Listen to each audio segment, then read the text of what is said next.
It's really interesting to me that you're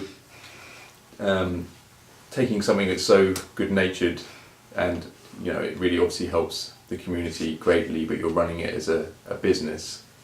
Do you ever find that those two ideals are kind of at odds with one another?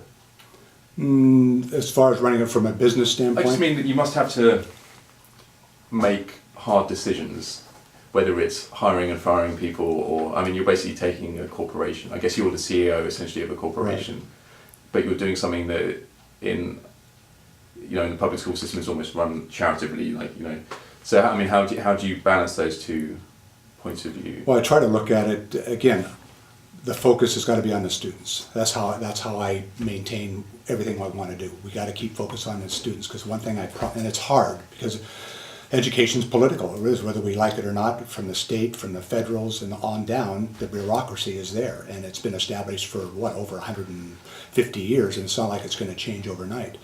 So I like that, the business part, and it isn't hard for me because we're going to stay focused on students, not adult issues. Do I deal with adult issues? Sure I do.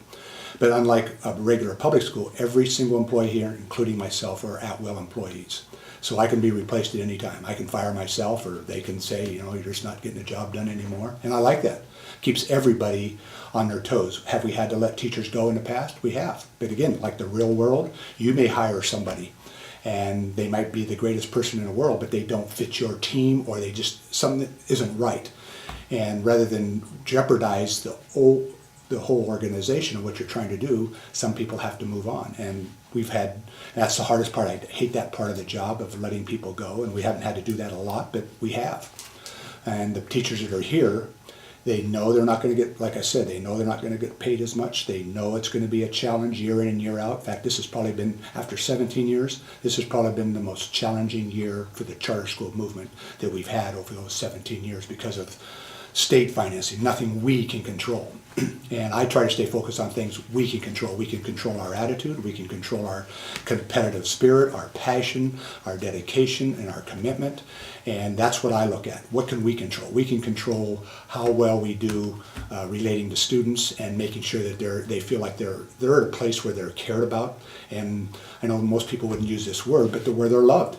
And we're not perfect with all of them, because they're students and we're adults and we all have our flaws. But our main focus is how can we help them get the best education possible, and how can we motivate them to step out of their normal spots in life and move forward with their lives. That's what our challenge is, and that's what I look forward to. And that's from a business standpoint.